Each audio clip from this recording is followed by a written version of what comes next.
नमस्कार दोस्तों, स्वागत है आप सभी का हमारे YouTube चैनल मिशन गुरुकुल में। मेरा नाम गौरव सिंह है।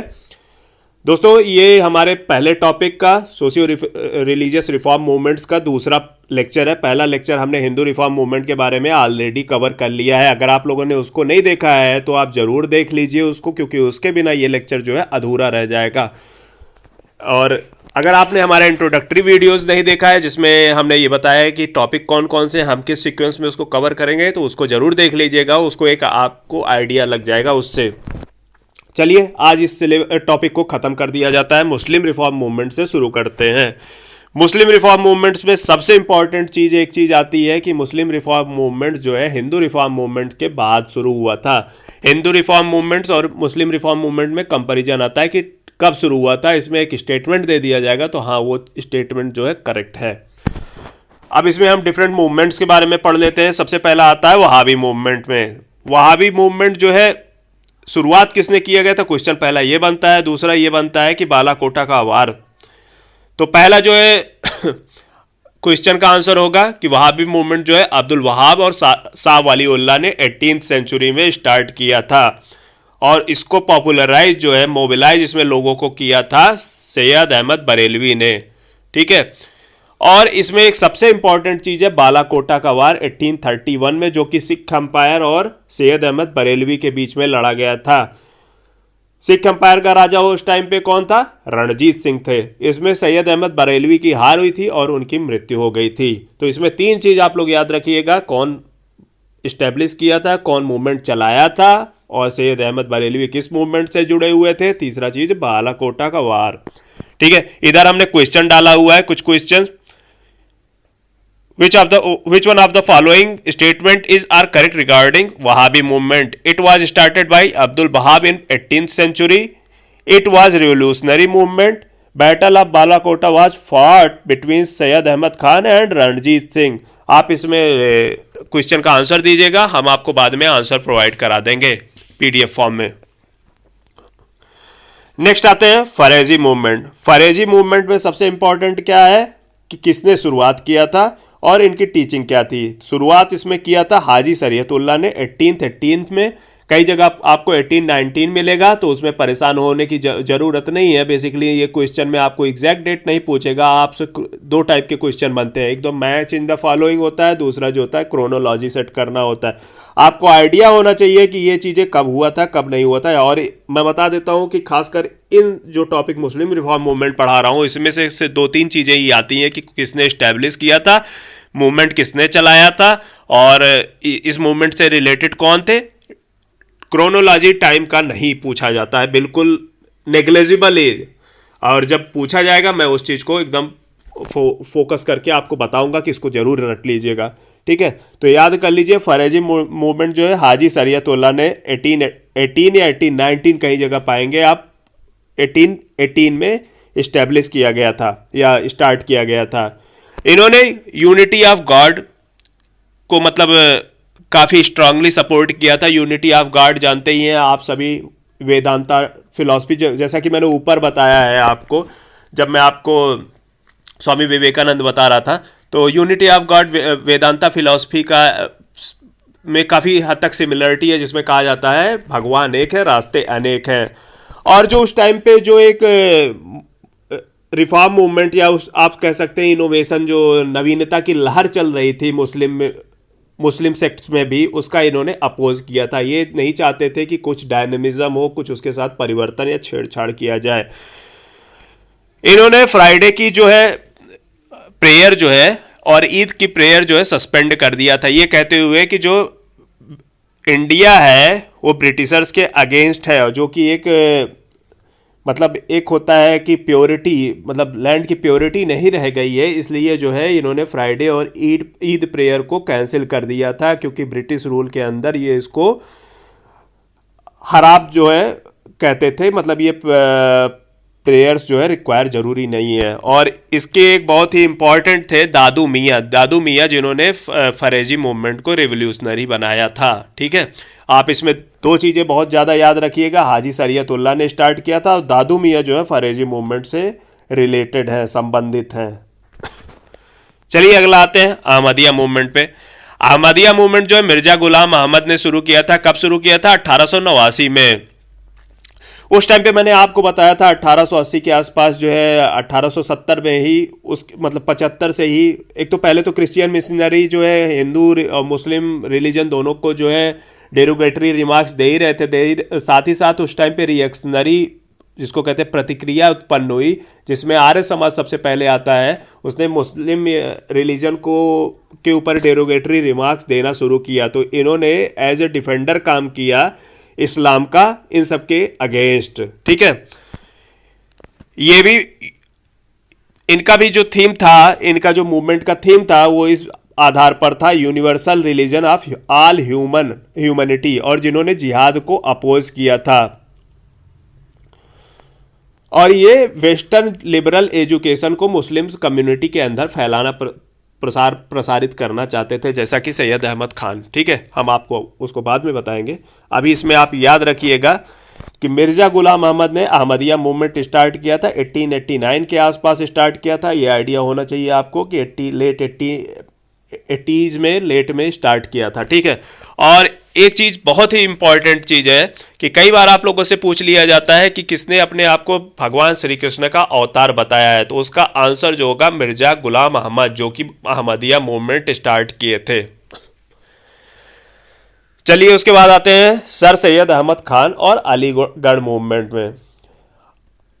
ब्रिटिशर्स का 1857 की क्रांति के बाद जो है कॉन्स्पिरेटर के तौर पे मुस्लिम्स के ऊपर आरोप लगा दिया कि जैसे कि आप सब जानते हैं कि इसके राजा बहादुर शाह जफर थे। ठीक है, और अपने सीट से हटाए गए काफ़ी हद तक नवाब लोग जो थे ये भी काफ़ी हद तक मुस्लिम थे। बंगाल में भी आप लोग देखे ही होंगे कि कैसे इन्होंने हटा दिया नवाब को, यूपी में हटा दिया। तो काफ़ी हद तक मुस्लिम को कॉन्स्पिरेटर के तौर पे देखा जाने लगा, उनके खिलाफ हैट्रेड नफरत शुरू हो गई थी ब्रिटिशर्स ने। उसके बाद इनको जब इंडियन नेशनल कांग्रेस बना,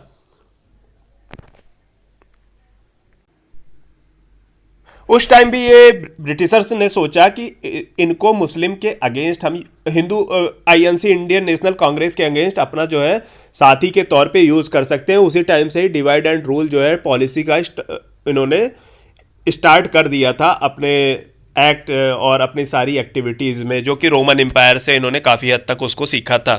एक गवर्नर जनरल का स्टेटमेंट भी है, जो मैं गवर्नर जनरल पढ़ाऊंगा तो उसमें आपको बताऊंगा किसने ये स्टेटमेंट लिया था कि divide and rule Roman empire का जो है फॉरेन पॉलिसी थी, उसको हम यूज़ करेंगे। ठीक है, उसके बाद जो है अहमद खान के बारे में पहले हम लोग कुछ जान लेते हैं। अहमद खान जो है गवर्नमेंट सर्विस में थे। ठीक है, इंपीरियल लेजिस्लेटिव काउंसिल में मेंबर भी थे ये 1878 में, और इनको नाइटहुड की टाइटल भी मिला था।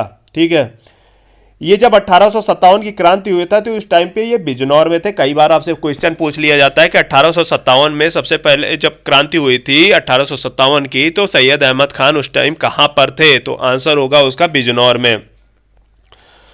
और इन्होंने कई ब्रिटिशर्स की जो है लाइफ सेव की थी, तो उसके कारण जो है ब्रिटिशर्स और इनके बीच में नज़दीकियाँ बढ़ गई थी 1857 की क्रांति के बाद।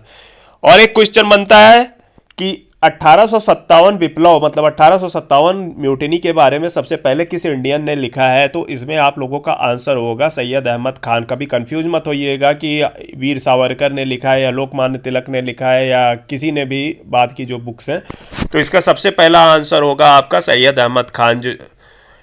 जब इन्होंने अपने आप को ब्रिटिशर्स के पास लाने की कोशिश की, दोस्ती बढ़ाने की कोशिश की, इनके दो बेसिकली ऑब्जेक्टिव थे। सबसे पहले क्या ऑब्जेक्टिव था?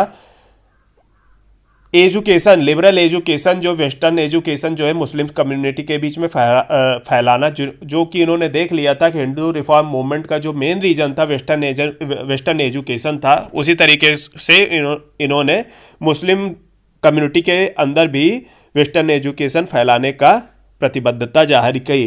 दूसरा ये चाहते थे इंग्लिश और मुस्लिम के बीच में जो है अंडरस्टैंडिंग बढ़िया हो और उनके बीच में दोस्ती मित्रता बढ़े। ठीक है, उसके बाद याद कर लीजिएगा इसमें मोहम्मद एंग्लो ओरिएंटल कॉलेज जो है इन्होंने 1875 में बनाया, इस्टेब्लिश किया, जो कि 1920 में अलीगढ़ मुस्लिम यूनिवर्सिटी के रूप में बदल गया। तो Mohammed Anglo Oriental College Aligarh में 1875 में किसने एस्टेब्लिश किया? सैयद अहमद खान ने।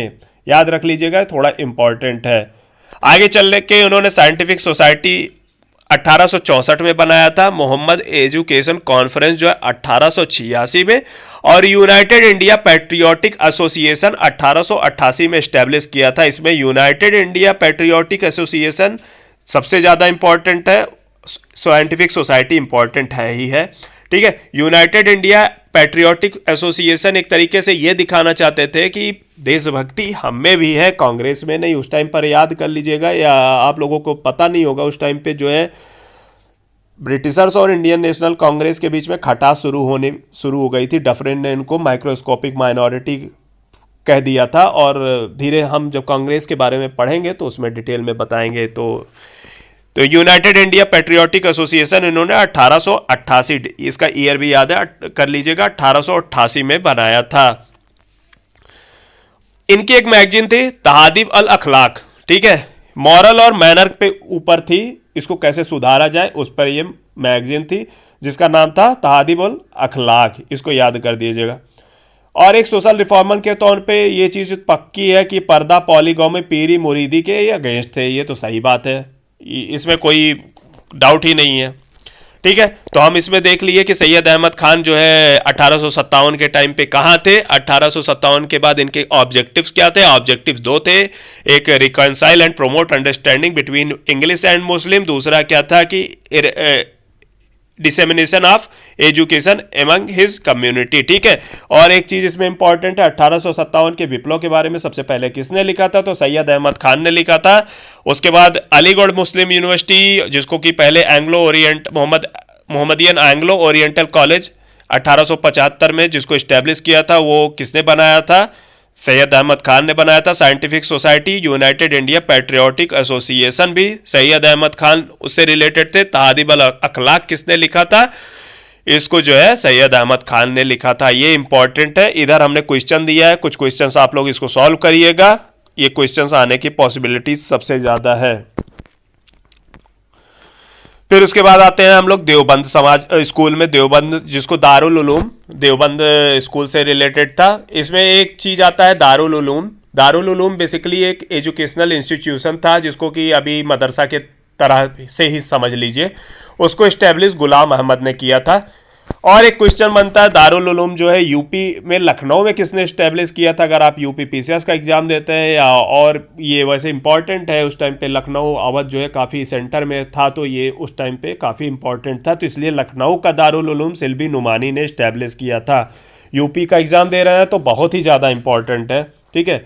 दारुल उलूम जो है किसने इस्टेब्लिश किया था? पहले गुलाम अहमद, और जब यूपी की बात आती है लखनऊ में किसने इस्टेब्लिश किया था? सिल्वी नुमानी ने। दोनों का डिफरेंस याद रख लीजिएगा, एक का गुलाम अहमद है इंडिया लेवल पे, और एक जो है यूपी अवध क्षेत्र जो उस टाइम बोला जाता था, उसमें लखनऊ में किसने इस्टेब्लिश किया था? सिल्वी नुमानी ने। कब? 1894 से 96 के बीच में, ठीक है। ये ऑर्थोडॉक्स सेक्शन मुस्लिम उलेमास के ऑर्थोडॉक्स सेक्शन द्वारा जो है स्टार्ट किया गया था। ऑर्थोडॉक्स सेक्शन का से मतलब ये मत समझिएगा कि मतलब बहुत ही ज़्यादा कट्टर थे और हेट्रेड फैलाते थे, ऐसा कुछ भी नहीं थे। ये हिंदू और मुस्लिम के कोऑपरेशन पे विश्वास रखते थे। मतलब इनका मानना था कि जैसे कि मैंने आपको पहले ही बताया कि एक रिलीजन का एक्सटर्नल फॉर्म और इंटरनल फॉर्म होता है। एक्सटर्नल फॉर्म में भी अलग हो डिफरेंट रिलीजन का, इंटरनल फॉर्म सभी रिलीजन का एक होता है, तो ये उसी को मानते थे। इनका मानना था कि शरीयत में जो कुछ भी है ऐसा कुछ भी नहीं है, कुरान में ऐसा कुछ भी नहीं है जो कि आपको दूसरे धर्म के प्रति हेट्रेड या नफरत फैलाता हो, ठीक है।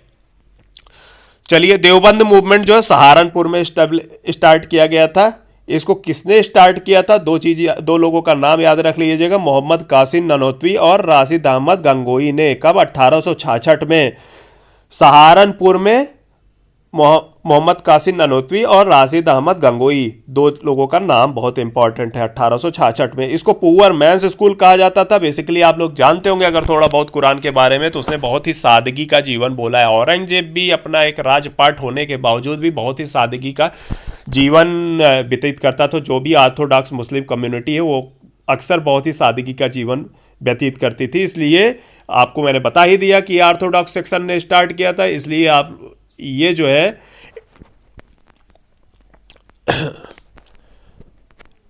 इसके जो टीचर थे, स्टूडेंट थे, वो काफ़ी इकोनॉमिक कंडीशन बहुत ही निम्न रखते थे, जैसे कि ज़मीन पे सोना, इस टाइप की चीज़ें, कभी लग्जरियस लाइफ ना रखना। उस टाइप के जितने भी मुस्लिम्स रिफॉर्म मूवमेंट थे, उसके जो लीडर थे, काफ़ी लग्जरियस लाइफ जो है जीते थे।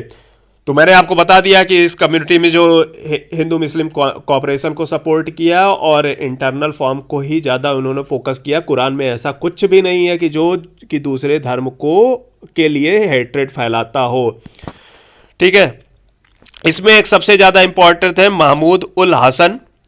उन्होंने जो है इस्लामिक प्रिंसिपल्स को नेशनल एस्पिरेशन के साथ जो है सिंथेसाइज कर दिया था। नेशनल एस्पिरेशन मतलब उस टाइम पे राष्ट्रीयता जब पनपने लगी थी विश्व लेवल पे भी और भारत में भी, उसके साथ ये धर्म को कैसे जोड़ा जाए, इसके लिए मोहम्मद अल हसन जो है काफ़ी इम्पोर्टेंट थे। इन्होंने कांग्रेस के फॉर्मेशन को मतलब सपोर्ट किया और सैयद अहमद खान के विरुद्ध फतवा भी जारी किया था। ठीक है, तो 3 चीज़ें इसमें याद रख लीजिएगा।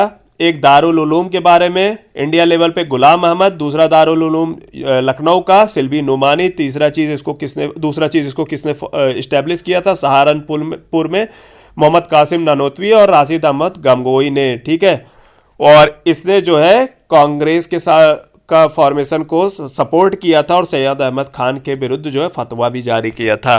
ठीक है, फिर एक हम लोग आ जाते हैं अब्दुल लतीफ। ये मुस्लिम रिनासा के मतलब मुस्लिम पुनर्जागरण के बंगाल में फादर कहे जाते थे और इन्होंने मोहम्मदियन लिटरेरी सोसाइटी का स्थापना की थी। मोहम्मदियन लिटरेरी सोसाइटी जो है, अगर आपसे पूछ लिया जाए कि किसने स्थापित किया था, तो इसका आंसर होगा अब्दुल लतीफ़। और फादर ऑफ मुस्लिम रिनासांस बंगाल में कहा जाएगा तो वो है अब्दुल लतीफ़। अब्दुल लतीफ़ का नाम जरूर याद रखिएगा जब भी बंगाल की बात आती है मुस्लिम कम्युनिटी से रिलेटेड। ठीक है, उसके बाद आते हैं टीटू मीर। ये बहुत इंपॉर्टेंट है, ये भी बंगाल से रिलेटेड है, वेस्ट बंगाल से। ये सैयद अहमद बरेलवी के एक शिष्य थे, जो कि वहाबी मूवमेंट मैंने आपको बताया, याद कर लीजिए, बालाकोटा का वार। ठीक है, सैयद अहमद बरेलवी के ये शिष्य थे। इन्होंने पीजेंट्स को ऑर्गेनाइज किया था किसके अगेंस्ट? हिंदू लैंडलॉर्ड। उस टाइम बंगाल की सिचुएशन ये थी कि जो हिंदू लैंडलॉर्ड्स थे बेसिकली ज़्यादातर हिंदू थे और पीजेंट्स थे जो कि गरीब थे वो ज़्यादातर मुस्लिम्स थे और इंडिगो प्लांटर्स ऑलरेडी जो है एक्सप्लॉयटेशन कर रहे थे, तो उनके अगेंस्ट जो है उनको मोबिलाइज किया था। स्टार्टिंग में तो ये काफ़ी हद तक शांत मूवमेंट था, लेकिन लास्ट टाइम में जो है काफ़ी हद तक हिंसा पनप गई थी, धैर्य जवाब देने लगा था। ठीक है, लेकिन मुस्लिम इसको ब्रिटिशर्स ने काफ़ी ज़्यादा जो है रिवोल्यूशनरी मूवमेंट के तौर के पर डिपिक्ट किया था। आपके पास ऑप्शन आ जाए कि ये रिवोल्यूशनरी था कि नहीं था, तो ऑब्वियसली जो सरकारी दस्तावेज है हम उसी को मानेंगे। तो हम लोगों ने ऊपर के सारे मुस्लिम रिफॉर्म मूवमेंट्स देख लिए, जो जो भी इंपॉर्टेंट थे आप सभी के सामने ये रख दिए गए हैं। जरूरी हो एक दो और है, वो उतने इंपॉर्टेंट नहीं है तो उसको मैंने जानबूझ के हटा दिया है। ठीक है, लेकिन ये रिफॉर्म मूवमेंट्स मुस्लिम में आपके दिमाग में होना चाहिए, कभी ना कभी ये पूछा ही जाएगा आपको। साल भर के 2-4 एग्जाम देंगे तो कहीं ना कहीं आपको ये मिलेगा। उसके बाद आते हैं हम लोग पारसी रिफॉर्म मूवमेंट पे। पारसी रिफॉर्म मूवमेंट में सबसे इंपॉर्टेंट है रहनुमाई मजदायन सभा, जो कि 1851 में दादा भाई नौरोजी न्यूज़पेपर उनका राष्ट्र गुफ्तार और नौरोजी फरदून जी, KR कामा, SS बंगाली जैसे लोगों ने इस्टेब्लिश किया था। इसमें सबसे इंपॉर्टेंट ये है कि इससे रिलेटेड दादा भाई नौरोजी थे, जिनका एक न्यूज़पेपर था राष्ट्र गुफ्तार, जिसमें बेसिकली उन्होंने पारसी रिफॉर्म्स के बारे में बात की थी। तो जहाँ रिफॉर्म की बात आती है वो एक ही चीज़ आती है, वीमेन इमेंसिपेशन, उनके एजुकेशन की बात और जो कर्म कांड है उसको घटाना। तो इसमें भी वही सेम चीज़ थी। They insist education among Parsis and made great effort for spread of western education among the Parsis including girls. तो वही बात होती है, रिफॉर्म मूवमेंट में रिफॉर्मेटिव स्टेप्स ऑलरेडी रहते ही हैं। तो इसमें सबसे इंपॉर्टेंट है राष्ट्र गुफ्तार, याद रख लीजिएगा। न्यूज़पेपर किसका है? दादा भाई नौरोजी का। फिर आते हैं हम लोग सिख रिफॉर्म मूवमेंट पे। सिख रिफॉर्म मूवमेंट में हम लोग 3 मूवमेंट देखेंगे। सिंह सभा मूवमेंट जो है, दूसरा अकाली मूवमेंट, तीसरा कूका मूवमेंट। अकाली मूवमेंट यहाँ 22 से 25 तक गया था, लेकिन अभी ही हम इसको देख लेते हैं। ठीक है, सिंह सभा मूवमेंट जो है 1873 में अमृतसर में स्टैब्लिश हुआ था, स्टार्ट हुआ था। ठीक है, कब कहाँ स्टार्ट हुआ था? अमृतसर में। इसमें क्या हुआ था? खालसा स्कूल जो है पूरे पंजाब में खोजा गया था और गुरु की टीचिंग को काफ़ी हद तक एक्सेप्ट किया गया था। याद रख लीजिएगा, सिख धर्म की जब बात आती है तो गुरु की पोजीशन काफ़ी बड़ी होती है, वहाँ अहमियत काफ़ी ज़्यादा होती है। आप सिख धर्म में गुरु नानक देव, गुरु गोविंद सिंह जैसे गुरुओं के बारे में जानते ही होंगे। तो गुरु की बात आती है तो सिख धर्म में उनकी पोजीशन काफ़ी ऊंची होती है। ठीक है, तो यहाँ पे गुरु की टीचिंग को ही एक्सेप्ट किया गया था। ये सिंह सभा मूवमेंट अमृतसर में स्टार्ट हुआ था। दूसरा आते हैं अकाली मूवमेंट। अकाली मूवमेंट के बारे में जान लीजिए। अकाली मूवमेंट बेसिकली जो है महंत लोग थे जो गुरुद्वारा में, वो काफ़ी करप्ट हो गए थे, बहुत ही लग्जरियस लाइफ जीने लगे थे। ये बेसिकली उनके अगेंस्ट था, ब्रिटिशर्स के अगेंस्ट नहीं था। तो इसमें किसके अगेंस्ट था? गुरुद्वारा में जो भ्रष्ट महंत थे। तो ब्रिटिश गवर्नमेंट ने जो है गुरुद्वारा, सिख गुरुद्वारा एक्ट जो है 1922 में पास किया था। बाद में चल के सिख गुरुद्वारा प्रबंधक कमेटी की स्थापना हुई थी। ठीक है, भ्रष्ट महंतों को हटाने के लिए। फिर आते हैं कूका मूवमेंट में। कूका मूवमेंट जो है 1840 में भागवत जवाहर मल ने स्टार्ट किया था। किसने स्टार्ट किया था कूका मूवमेंट? भागवत जवाहर मल। राम सिंह कूका के अंडर इसने काफी शेप लिया था, फला फूला था, प्रसार हुआ था, लोगों को मोबिलाइज किया था। राम सिंह कूका बहुत ही इंपॉर्टेंट है, लेकिन भगवत जवाहर मल ने इसको 1840 में कूका मूवमेंट स्टार्ट किया था। राम सिंह कूका जो है नामधारी मूवमेंट भी स्टार्ट किए थे। बेसिकली इसमें इन्होंने मद्य निषेध, सिख धर्म को फॉलो करना, सादगी का जीवन बिताना और मांसाहार को छोड़ देना, ब्रिटिशर्स को सपोर्ट ना करना जैसे जो है स्टेप्स लिए थे, लोगों को ये सब फॉलो करने को बोला था। तो कूका मूवमेंट किसने स्टार्ट किया था? भगवत जवाहर मल ने 1840 में। राम सिंह कूका ने इसको काफ़ी ज़्यादा प्रसारित किया था। अकाली मूवमेंट गुरुद्वारा, सिख गुरुद्वारा प्रबंधक कमेटी से रिलेटेड है। सिंह सभा मूवमेंट जो है अमृतसर से स्टार्ट हुआ था। तो ये हमारा Parsi reform movement, Sikh reform movement हो गया अभी के लिए, और मुस्लिम रिफॉर्म मूवमेंट हो गया।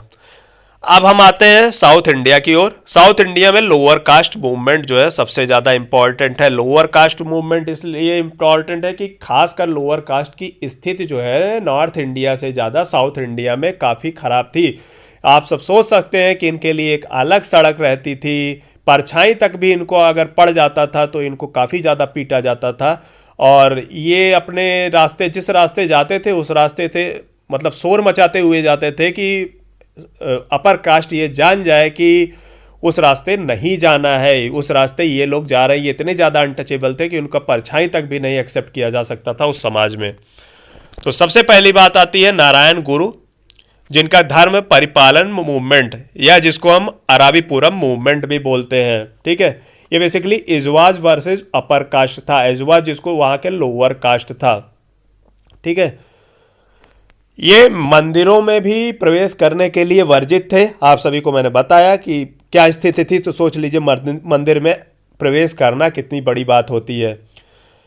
नारायण गुरु ने 1888 में, जो कि केरला के एक सोशल रिफॉर्मर थे, उन्होंने अराबीपुरम मूवमेंट स्टार्ट किया था। इन्होंने एक बहुत बड़ा मतलब एक्ट था जो कि आपसे हो सकता है स्टेटमेंट फॉर्म में पूछ लिया जाए कि 1888 में शिवरात्रि के दिन किसने जो है निम्न कास्ट से होते हुए भी जो है एक शिवा मूर्ति जो है स्थापित की थी एक मंदिर में। तो उसका आंसर होगा श्री नारायण गुरु ने। उन्होंने क्या किया था? लोअर कास्ट होने के बावजूद भी एक शिवलिंगा मूर्ति ली और उसको जो है अराबीपुरम में एक मंदिर पे स्थापित किया था, और मंदिर की वाल पे, मतलब उसकी दीवार पे लिखवा दिया था फेथ,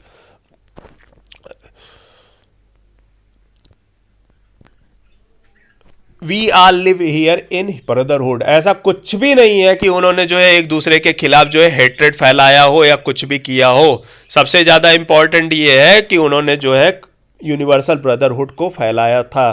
ठीक है, कोई भी सोशल रिफॉर्मर यूजुअली जो है हेट्रेड नहीं फैलाता है, रिफॉर्मेटिव स्टेप लेता है। ये चीज़ आप लोगों को थोड़ा सा दिमाग में रखना होगा। मे भी आपको एक दो स्टेटमेंट में आ जाए ये एंटी ब्राह्मण थे, एंटी मतलब एंटी ब्राह्मण मूवमेंट था, लेकिन ये नहीं है कि अपर कास्ट के लिए इनके अंदर नफरत थी या उसको सब्जुगेट करना चाहते थे या उनकी हत्या करना चाहते थे, ऐसा कुछ भी नहीं थी।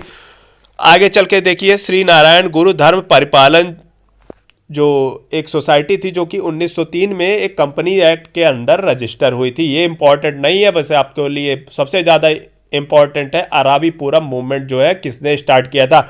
उसका आंसर होगा नारायण गुरु ने स्टार्ट किया था, ठीक है। और शिवरात्रि फेस्टिवल वाला जो है 1888 में जो एक इवेंट हुआ था, वो इवेंट जो है बहुत इंपॉर्टेंट है। हो सकता है आपको स्टेटमेंट सही पूछ के मतलब क्वेश्चन दे दे स्टेटमेंट फॉर्म में और आपको 4 ऑप्शन दे दे, नारायण गुरु, टीएम नायर, टीके माधवन, तो उसमें आपको नारायण गुरु ही लगाना है आंसर। और इनके एक जो है शिष्य थे अयप्पन राजराजन थे, जो कि और भी कट्टर थे। मतलब आप इतना ही जानिए, उसके लिए दाएं साइड में क्वेश्चन दिया है, खुद थोड़ा सा इसके बारे में सर्च कीजिएगा, ठीक है। उसके बाद आता है जस्टिस मूवमेंट। मद्रास में CN Mudaliar, TN Nair, P Thyagaraja. तो जस्टिस मूवमेंट कहां से रिलेटेड है? मद्रास में, ठीक है। आगे चल के एक जस्टिस पार्टी भी बनी थी, उसको बाद में बताया जाएगा। फिर आता है self respect movement. Self respect movement किसने स्टार्ट किया था? ईवी रामास्वामी नायकर ने मिड 1925 में स्टैब्लिश किया था, ठीक है। इनकी भी वही प्रॉब्लम थी कि जो है ब्राह्मणिकल सोसाइटीज़ का जो डोमिनेंस था उसको ख़त्म करना चाहते थे। उसी की से रिलेटेड कई प्रैक्टिसेस चल रही थी कि जैसे शादी ब्याह में जो है प्रीस्ट के बिना शादी नहीं होती है, उसके बिना प्योरिटी नहीं मानी जाती है, तो उन्होंने उस सब चीज़ों का अपोज किया था। एक बहुत ही इंपॉर्टेंट क्वेश्चन है, पेरियार किसको बोलते हैं? जिसका आंसर होगा ईवी रामास्वामी नायकर। ईवी रामास्वामी नायकर ने सेल्फ रिस्पेक्ट मूवमेंट स्टार्ट किया था और पेरियार जो है उन्हीं को बोला जाता है। फिर आता है temple entry movement. Temple entry movement जो है नारायण गुरु ने स्टार्ट किया था, उनके साथ साथ एन कुमार आसन और टीके माधवन ने, ठीक है। किसने किसने स्टार्ट किया था? नारायण गुरु, एन कुमारन आसन और टीके माधवन ने स्टार्ट किया था, ठीक है। टीके माधवन के बारे में एक चीज जान जाइए, देशाभिमानी इनका एक मतलब न्यूज़पेपर था जिसके ये एडिटर थे। कौन से न्यूज़पेपर के एडिटर टीके माधवन थे? देशाभिमानी के, ठीक है। सिविल डिसोबीडियंस मूवमेंट के टाइम पे जो गांधीयन मॉडल था, गांधीयन जो नेशनलिस्ट जो अप्रोच थी ब्रिटिशर्स के अगेंस्ट फाइट करने की, उसी मेथड को इन्होंने अपर कास्ट के या कास्ट ऑपरेशन के अगेंस्ट जो है यूज किया था। मतलब अहिंसक वाला या डिसोबीडियंस वाला, मतलब कि आपका रूल है मैं उसको फॉलो नहीं करूंगा, ठीक है। के कलप्पन और ए के गोपालन जो है इन्होंने उस टाइम पे इसको लीड किया था सिविल डिसोबीडियंस के मूवमेंट के टाइम पे। इवन गांधी जी भी वहां पे एक बार गए थे टेम्पल एंट्री मूवमेंट जब स्टार्ट हुआ था। फिर आगे चलकर इसका कॉन्सिक्वेंस क्या हुआ? 1936 में महाराजा त्रावणकोर ने जो है गवर्नमेंट कंट्रोल जितने भी हिंदू टेम्पल्स थे सबको लोअर कास्ट के लिए खोल दिया। तो आगे चल के सी राजा गोपालाचारी 1937 में जो इलेक्शन हुआ था, जब मैं आपको पढ़ाऊंगा, 1900 गवर्नमेंट ऑफ इंडिया एक्ट 1935 के थ्रू 1937 में इलेक्शन हुआ था, उसमें सी राजा गोपालाचारी की गवर्नमेंट बनी थी, उसने भी सिमिलर स्टेप लिया था। तो इसमें सबसे ज़्यादा इंपॉर्टेंट क्या है? Temple entry movement, Shri Narayan गुरु, जिसको सिविल डिसोबीडियंट मूवमेंट से लिंक था। गांधीयन नेशनलिस्ट अप्रोच जो है इन्होंने फॉलो किया था। सिमिलरली गांधी जी भी इस मूवमेंट के टाइम पे एक बार गए थे। जानते ही होंगे कि गांधी जी उस टाइम पे काफ़ी हद तक लोअर कास्ट मूवमेंट से अपने आप को संबद्ध कर दिए थे, जब वहाँ पे कम्युनल पंचायत जैसे चीज़ें आई। कम्युनल पंचायत मैं आपको बताऊंगा कब हुआ था, पूना समझौता वगैरह, ठीक है। तो इसमें लोअर कास्ट मूवमेंट में Narayana Guru, Aruvippuram movement, justice movement, self respect movement, temple entry movement, इतने मूवमेंट बहुत इंपॉर्टेंट है। एक वाकालिंगम संघ जो है मैसूर में 1905 में स्टैब्लिश हुआ था, उसके बारे में ज़्यादा जानने की ज़रूरत नहीं है। मुझे थोड़ा बहुत इंपॉर्टेंट लगा कि वाकालिंगा संघ आपसे पूछ लिया जाएगा किससे रिलेटेड है और कहाँ फॉर्म हुआ था, तो आप इसके लिए मैंने यहाँ पे डाल दिया है। बाकी इससे ज़्यादा कहीं मुश्किल ही है कि कुछ आएगा। इससे ज़्यादा आएगा तो वो चीज़ें थोड़ा एलिमिनेशन से होंगी, क्योंकि उसमें 4 ऑप्शन में ये सब भी होंगे ही होंगे। ठीक है, हमने यहाँ पे Sikh reform movement, Parsi reform movement, Muslim reform movement और लोअर कास्ट मूवमेंट पढ़ लिया। अब मैंने आपसे बताया था कि जो है एक्ट जो है हमने उसको एक जगह कंपाइल कर दिया, क्योंकि वो एक्ट्स जो है आप लोगों को याद करने में काफ़ी दिक्कत होती होगी कि बीच में अचानक से अगर ब्रह्म समाज आ गया तो एक एक्ट आ गया, ईश्वर चंद्र विद्यासागर आ गया, केशव चंद्र सेन आ गया तो एक एक्ट आ गया, उसमें आप लोगों को प्रॉब्लम आती होगी कि किस गवर्नर जनरल के टाइम पे आया, किसके टाइम पे नहीं आया, और कई बार कंफ्यूजन होता है। तो उसके लिए मैंने इसको एक जगह कंपाइल कर दिया। ठीक है, सबसे पहले हम बात करेंगे एक्ट जितने भी हैं वुमेन से रिलेटेड। वुमेन से रिलेटेड जो एक्ट है, जिसको मतलब सबसे बड़ी प्रथा जो उस टाइम पे, कुप्रथा जिसको कहेंगे, सबसे बड़ी जो थी उस टाइम पे सती थी। सती प्रथा के लिए मतलब के अगेंस्ट कैंपेन जिसको आप जानते हैं ब्रह्म समाज और राजा राम मोहन राय ने चलाया था। तो ये लॉर्ड विलियम बेंटिंग के टाइम पे प्रोहिबिशन एक्ट लाया गया था इस पे। ठीक है, 1839 रूल 17 के द्वारा जो है सती बैन कर दिया गया था। किस रूल के कारण? 17 इसको बहुत ही जरूरी है, रूल 17। ठीक है, पहले ये बंगाल में इनेक्ट किया गया था, बाद में मद्रास और बॉम्बे प्रोविंसेस में भी बढ़ाया गया था। आपको मैंने बता दिया था राजा राम मोहन राय बनाम राधाकांत देव की धर्म सभा। ठीक है, उसको आप लोग ऊपर से रिफर कर लीजिएगा पहले क्लास लेक्चर से। इसको मैंने इसलिए लिख दिया कि आपको वो चीज़ें दिमाग में आ जाए, हर चीज़ एक दूसरे से लिंक होती है। 1829 में रूल 17 के द्वारा जो है सती बैन कर दिया गया था। कई बार आपसे ये एक चीज़ और पूछा जाता है कि क्या ब्रिटिशर्स थे जो पहली बार सती को बैन किए थे? नहीं, ऐसा नहीं है। पुर्तगीज अपने एरिया में और डचेज अपने एरिया में, मराठा भी काफ़ी हद तक अपने एरिया में सती को पहले ही बैन कर दिए थे। अगर आपसे आए कि पहले ब्रिटिशर्स ही थे जिन्होंने सती को बैन किया था, तो ये स्टेटमेंट रॉन्ग होगा। रूल 17 लॉर्ड विलियम बेंटिंग, 1829 ब्रह्म समाज, राजा राम मोहन राय। इसमें 5 चीज़ों को आप बहुत ही ज़्यादा कंठस्थ कर लीजिएगा। उसके बाद हमने क्वेश्चन दिया हुआ है, उसको सॉल्व करने की कोशिश करिएगा। उसके बाद आते हैं दूसरा, सबसे बड़ी प्रॉब्लम थी वीडियो रीमैरिज का प्रोहिबिशन रहना। मतलब एक चीज आप जान लीजिए, अगर सती प्रथा बैन हो गई तो मतलब पहले तो महिलाओं को अपने आप को सती नहीं करना पड़ता था। सती नहीं करना पड़ता था तो उनके बारे में फ्यूचर का कुछ प्लान होना चाहिए ना। फ्यूचर का प्लान यही था कि उनका विवाह जैसे करवाने जैसी बातें उठने लगी। तो एक तरीके से ये क्वेश्चन आता है, हिस्ट्री सब्जेक्ट वाले जानते होंगे कि विडो रीमैरिज जो है सती प्रथा की तार्किक परिणति मतलब रेशनल कॉन्सिक्वेंस था। तो हाँ, ये चीज़ था। ठीक है, अगर स्टेटमेंट में आ गया तो अच्छी बात, नहीं तो एक क्वेश्चन उठता ही उठता है। वो मेंस की कभी प्रिपरेशन करेंगे इस चैनल पे तो हम उसके बारे में बात करेंगे डिटेल में।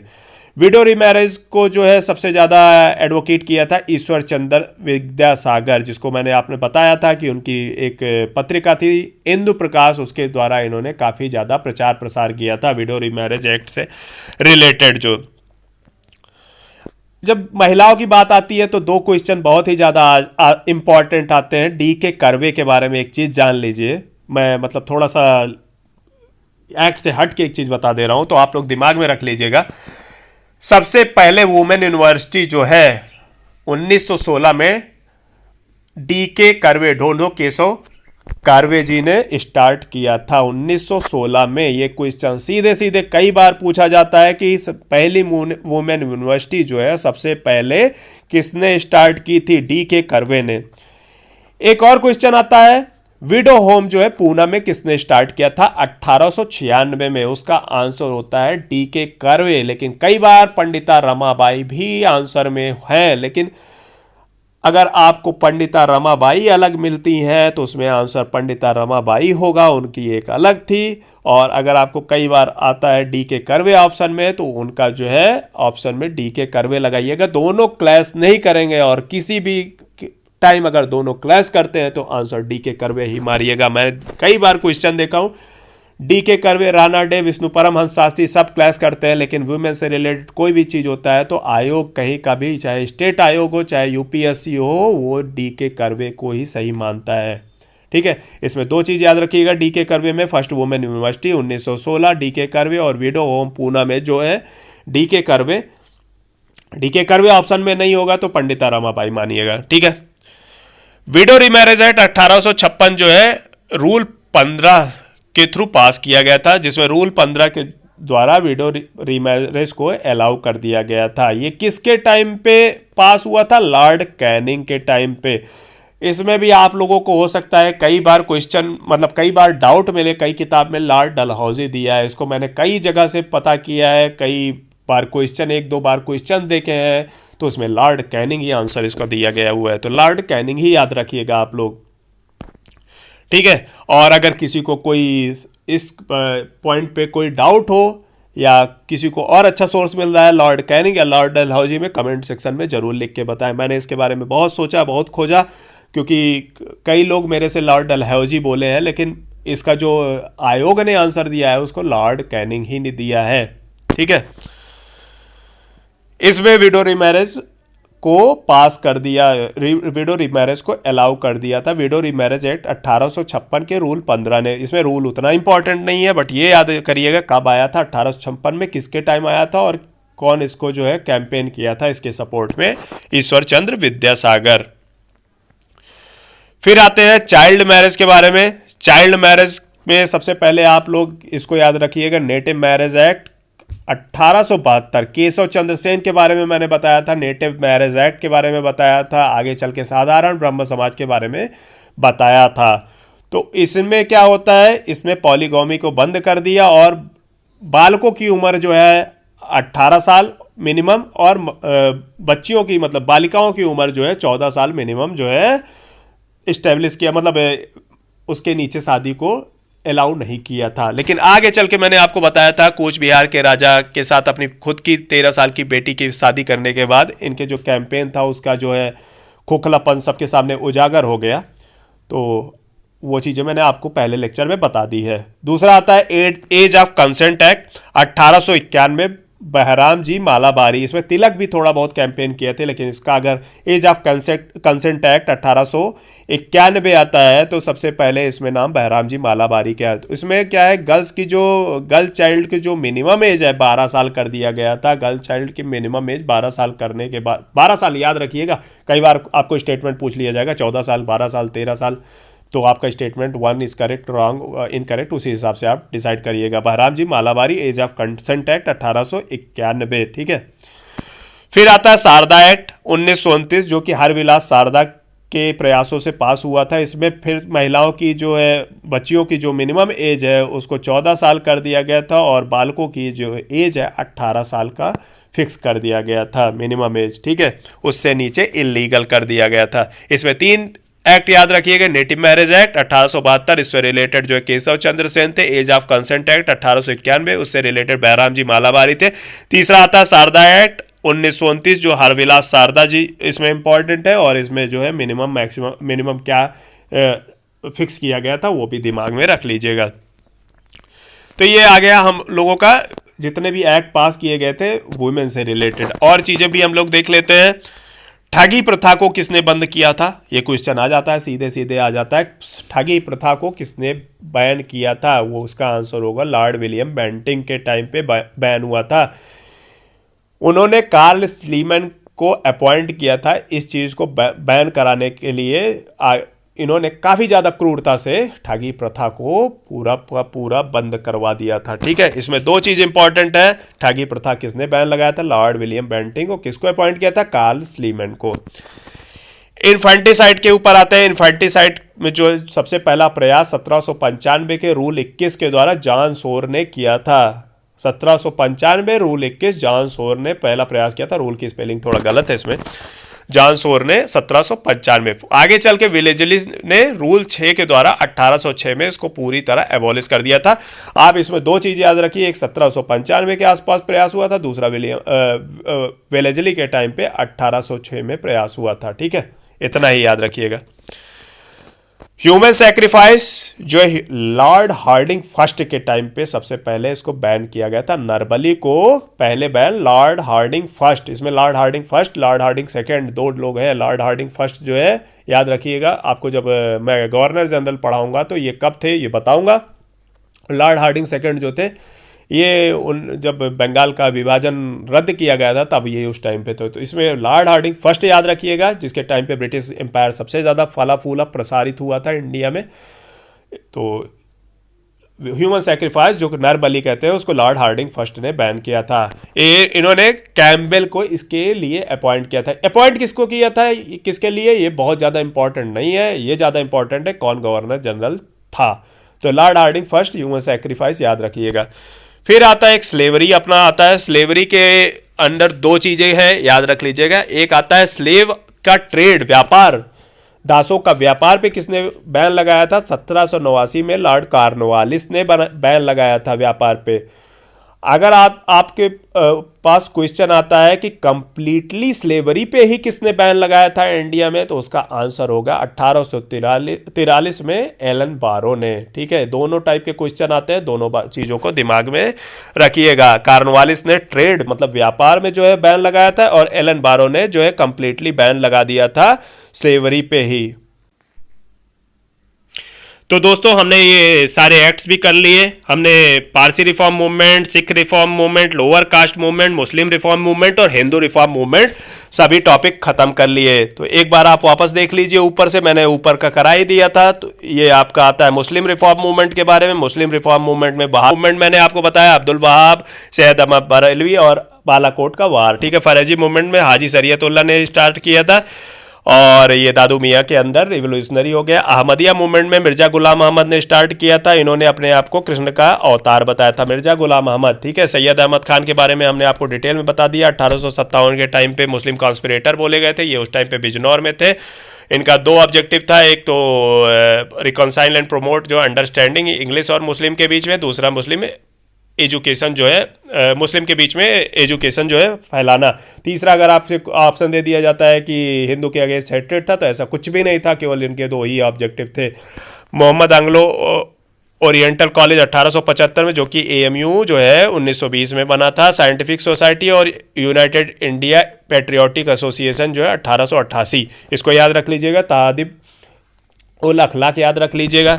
बाकी देवबंद आता है, नौनौतवी और जो है गंगोई जी को याद रख लीजिएगा। उसके अलावा इसमें गुलाम अहमद जो है आपके दारुल उलूम को इस्टेब्लिश किए थे। यूपी में जब आता है तो सिल्बी नुमानी आ जाता है लखनऊ में, और कांग्रेस को सपोर्ट किया था मतलब फॉर्मेशन को, और सैयद अहमद खान के अगेंस्ट फतवा जारी किया था। अब्दुल लतीफ़ के बारे में अगर बंगाल के मुस्लिम रेनाजेंस के फादर पूछे जाते हैं तो अब्दुल लतीफ़ और मोहम्मद लिटरेरी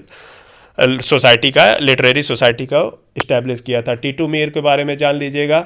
और पारसी रिफॉर्म मूवमेंट जो है रास्तु गुफ्तार जो है दादा भाई नौरोजी सबसे इंपॉर्टेंट है। सिख रिफॉर्म मूवमेंट में कुका मूवमेंट भगवत जवाहरलाल ने इस्टेब्लिश किया था, स्टार्ट किया था, सबसे ज़्यादा इंपॉर्टेंट है। नारायण गुरु जो है शिवलिंगा वाला इनका जो इवेंट है सबसे ज़्यादा ध्यान रखिएगा। अरावीपुरम जो है मूवमेंट इन्होंने ही स्टार्ट किया था।